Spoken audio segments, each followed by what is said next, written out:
অনলাইনৰ মাধ্যমত মাটিৰ খাজনা ৰচিদখন আপোনালোকে কেনেকৈ ডাউনলোড কৰিব সবিশেষ আপোনালোকক আজিৰ এইটো ভিডিঅ'ত মই জনাই দিম। তাৰে আগত মোৰ এটাই ৰিকুৱেষ্ট, আপোনালোকে যে মোৰ চেনেলটো ছাবস্ক্ৰাইব কৰা নাই, ভিডিঅ' চলি থকাৰ তলত ৰঙা টেপৰ বাটনটোত ক্লিক কৰি মোৰ চেনেলটো ছাবস্ক্ৰাইব কৰি দিব আৰু কাষত ওলাই অহা নটিফিকেশ্যন বেলটো এলাউ কৰি দিব। আৰু ফ্ৰেণ্ড, আপোনালোকক মই জনাই দিওঁ, আপোনালোকে এইখন পেজত কেনেকৈ আহিব। ভিডিঅ'ৰ ডিছক্ৰিপশ্যন বক্সত এইটো পেজৰ লিংক দিয়া থাকিব, তাত ক্লিক কৰিলে আপোনালোকে এইটো পেজত আহিব পাৰিব।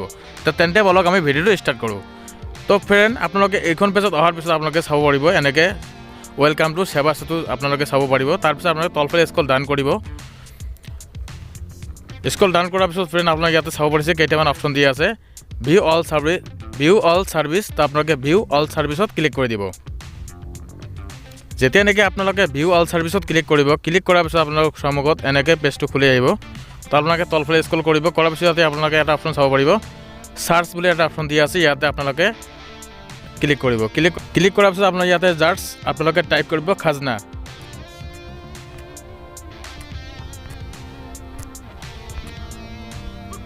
এনেকৈ টাইপ কৰাৰ পিছত আপোনালোকৰ সন্মুখত এনেকৈ আহিব। আপোনালোকে ইয়াতে চাব পাৰিব এটা অপশ্যন দিয়া আছে ই খাজনা চিটিজেন ছাৰ্ভিচ, তো আপুনি ইয়াতে চাব পাৰিছে। তাৰপিছত ইয়াত চাব পাৰিছে এপ্লাই, তো আপোনালোকে এপ্লাইত ক্লিক কৰি দিব।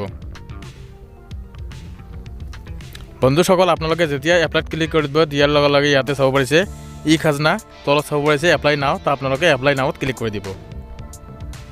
বন্ধুসকল, আপোনালোকে যেতিয়া এপ্লাই নাওত ক্লিক কৰিব, ক্লিক কৰাৰ পিছত আপোনালোকৰ সন্মুখত এনেকৈ আহিব।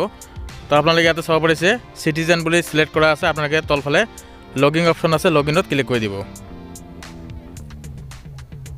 আপোনালোকে লগিনত যেতিয়া ক্লিক কৰিব, আপোনালোকে যদি আগৰ পৰা যে ID পাছৱাৰ্ড ক্ৰিয়েট কৰিছে, তো আপোনালোকে ইয়াতে আপোনালোকৰ ইউজাৰ ID আৰু পাছৱাৰ্ড দি আপোনালোকে আই এগ্ৰী বক্সটোত এইটো বক্সত টিক মাৰ্ক লগাই আপোনালোকে চাইন ইনত ক্লিক কৰিলে আপোনালোকে মাটিৰ খাজনা ৰচিদখন আপোনালোকে অনলাইন মাধ্যমত ডাউনলোড কৰি ল'ব পাৰিব। আৰু আপোনালোকে যদি এতিয়ালৈকে যে আপোনালোকে ID পাছৱাৰ্ড বনোৱা নাই, তো আপোনালোকে কেনেকৈ বনাব মই দেখাই দি আছোঁ।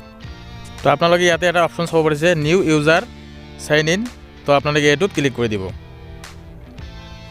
ইয়াত ক্লিক কৰাৰ পিছত ফ্ৰেণ্ড, আপোনালোকে চাব পাৰিব, ইয়াতে চাব পাৰিছে এটা অপশ্যন দিয়া আছে মোবাইল নাম্বাৰ, তো আপোনালোকৰ মোবাইল নাম্বাৰটো ইয়াতে বহাব আৰু চাব পাৰিছে জেনেৰেট OTP। আপোনালোকে জেনেৰেট OTPত ক্লিক কৰাৰ লগে এটা OTP আহিব, আপোনালোকে OTPটো ভেৰিফাই কৰি ল'ব। লোৱাৰ পিছত ইয়াতে চাব পাৰিছে গ্ৰিভেন্স, তো আপোনালোকৰ নিজৰ নামটো দি দিব। ইয়াতে দিয়াৰ পিছত আপোনালোকে ইয়াতে চাব পাৰিছে ইয়াতে দিয়া আছে ছিলেক্ট জেণ্ডাৰ, তো আপোনালোকে ইয়াৰ পৰা আপোনালোকৰ যিটো জেণ্ডাৰ হয় আপোনালোকে জেণ্ডাৰটো ছিলেক্ট কৰি ল'ব। লোৱাৰ পিছত আপোনালোকৰ ডেট অফ বাৰ্থটো ইয়াতে বহাই দিব। দিয়াৰ পিছত চাব পাৰিছে পাৰ্চনেল মেছেজ, তো আপোনালোকৰ বিষয়ে কিবা এটা লিখিব পাৰে। লেখাৰ পিছত আপোনালোকে টাইপ কৰাৰ পিছত তো ইয়াতে চাব পাৰিছে আপোনালোকে ইউজাৰ পাছৱাৰ্ড, তো আপোনালোকে ইউজাৰ পাছৱাৰ্ডটো কেনেকৈ বনাব মই আপোনালোকক ভিডিঅ'ত স্ক্ৰীণত দেখাই দিছোঁ, আপোনালোকে চাব পাৰিছে। তাৰপিছত আপোনালোকে পাছৱাৰ্ডটো কেনেকৈ বনাব এইটোও মই দেখাই দিছোঁ, এক্সাম্পল ডেমো দেখাই দিছোঁ। তাৰপিছত আপোনালোকে কনফাৰ্ম পাছৱাৰ্ডত ক্লিক কৰাৰ পিছত ইয়াতে চাব পাৰিছে আই কণ্টেক্ট টিম এণ্ড ইয়াতে আপোনালোকে এটা বক্স চাব পাৰিছে, এইটোত টিক মাৰ্ক লগাই দিব। দিয়াৰ পিছত ফ্ৰেণ্ড, আপোনাৰ ইয়াতে চাব পাৰিছে চাইন আপ, তো আপোনালোকে চাইন আপত ক্লিক কৰিলে আপোনালোকৰ ID পাছৱাৰ্ডটো ক্ৰিয়েট হৈ যাব। তাৰপিছত আপোনালোকে বেক হৈ আহিব।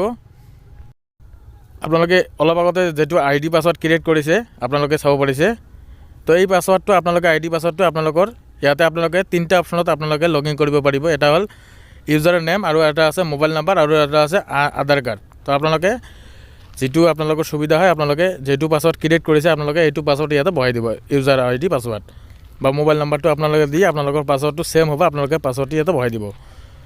তো মই মোৰ যিটো ইউজাৰ পাছৱাৰ্ড ID আছে মই এইটো ইয়াত বহাই দি মই আপোনালোকক চাইন ইন কৰি দেখাই দি আছোঁ আপোনালোকে কেনেকৈ মাটিৰ খাজনা ৰচিদখন ডাউনলোড কৰিব। তো বন্ধুসকল, আপোনালোকৰ সন্মুখত এনেকৈ পেজ এটা খুলি আহিব। আপোনালোকে চাব পাৰিছে আধাৰ হোল্ডাৰ কনচেপ্ট, তো আপোনালোকে চাব পাৰিছে।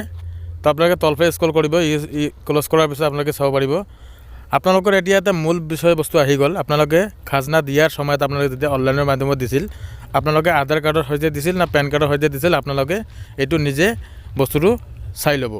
তো মই যিহেতু পেন কাৰ্ডৰ যোগে দিছোঁ, তো মই ইয়াতে চাব পাৰিছে আই ডণ্ট হেভ এ আধাৰ, তো মই এইটো অপশ্যনত ক্লিক কৰিম যিহেতু মই পেন কাৰ্ডৰ সৈতে দিছোঁ। তো এতিয়া মই চাব পাৰিছে ইয়াতে আহি গৈছে পেন টাইপ, তো আপোনালোকৰ পেন কাৰ্ডৰ নাম্বাৰটো ইয়াতে বহাই দিব। দিয়াৰ পিছত চাব পাৰিছে পেন কাৰ্ডটো কোনটো টাইপত হয়, ইণ্ডিভিজুৱেল হয় নে কি হয়, আপোনালোকে দুটা অপশ্যন আহিব, আপোনালোকে ইয়াতে চিলেক্ট কৰি লৈ ল'ব। লোৱাৰ পিছত ইয়াতে চাব পাৰিছে full name as per PAN, তো আপোনালোকে পান কাৰ্ডৰ ফুল নামটো ইয়াতে বহাই দিব। দিয়াৰ পিছত ইয়াতে চাব পাৰিছে date of birth as per PAN. তো আপোনালোকৰ পান কাৰ্ডৰ যিটো ডেট অফ বাৰ্থ আছে এইটো বহাই দিয়াৰ পিছত আপোনালোকে ইয়াতে চাব পাৰিছে ভেৰিফাই ইয়ৰ পান। তো আপোনালোকে এইটো অপশ্যনত ক্লিক কৰি দিব। তো বন্ধুসকল মই এইটো ফিল কৰি আপোনালোকক ভেৰিফাই ইয়ৰ পানত ক্লিক কৰি আপোনালোকক নেক্সট প্ৰচেছটো দেখাই দি আছোঁ। যেতিয়া ভেৰিফাই অপশ্যনত ক্লিক কৰিছোঁ ইয়াতে চাব পাৰিছে পান কাৰ্ড ছাকচেছফুল বুলি দেখাই দিছে। তো এতিয়া আপুনি তলফালে স্ক্ৰল কৰিব, কৰাৰ পিছত ফ্ৰেণ্ড আপুনি ইয়াতে চাব পাৰিব এপ্লিকেশ্যন টাইপ। তো এতিয়া আপোনালোকে ইয়াতে 4টা অপশ্যন দিয়া আছে, ইয়াতে চাব পাৰিছে নিউ ৰেজিষ্ট্ৰেশ্যন আৰু দিয়া আছে আপোনালোকে ৰেজিষ্ট্ৰেশ্যনটো অলৰেডি কৰি ল'লে আপোনালোকে। তো ইয়াতে চাব পাৰিছে খাজনা পে'মেণ্ট। তো আপোনালোকে যদি খাজনাৰ পে'মেণ্ট কৰিব বিচাৰে তো আপোনালোকে কৰিব পাৰিব। আৰু যে আপোনালোকে খাজনা ৰচিদখন ডাউনলোড কৰিব বিচাৰে ৰিচিপ্টখন, তো আপোনালোকে ডাউনলোড কৰি ল'ব পাৰিব। তো মই যিহেতু ডাউনলোড কৰি দেখাই দিম আপোনালোকক খাজনাৰ ৰিচিপ্টখন। তো ইয়াতে চাব পাৰিছে 3টা অপশ্যন দিয়া আছে, 3 নম্বৰ অপশ্যনটোত আপোনালোকে টিক মাৰ্ক লগাই দিব। এনেকৈ লগাই দিয়াৰ পিছত বন্ধুসকল আপোনালোকে চাব পাৰিছে নেক্সট বুলি এটা অপশ্যন আছে, নেক্সটত ক্লিক কৰি দিব। তো বন্ধুসকল আপোনালোকে যেতিয়াই এইটো অপশ্যন ক্লিক কৰাৰ লগে লগে আপোনালোকৰ সময়ত ডাউনলোড বুলি অপশ্যন দেখাব। আপোনালোকে ডাউনলোড ক্লিক কৰাৰ লগে এনেকৈ ডাউনলোড হৈ যাব। ইয়াতে চাব পাৰিছে মই ডাউনলোড কৰি লৈ লৈছোঁ অলৰেডি। আপোনালোকে চাব পাৰিছে খাজনা ৰচিদখন কেনেকৈ ডাউনলোড কৰি লৈছোঁ।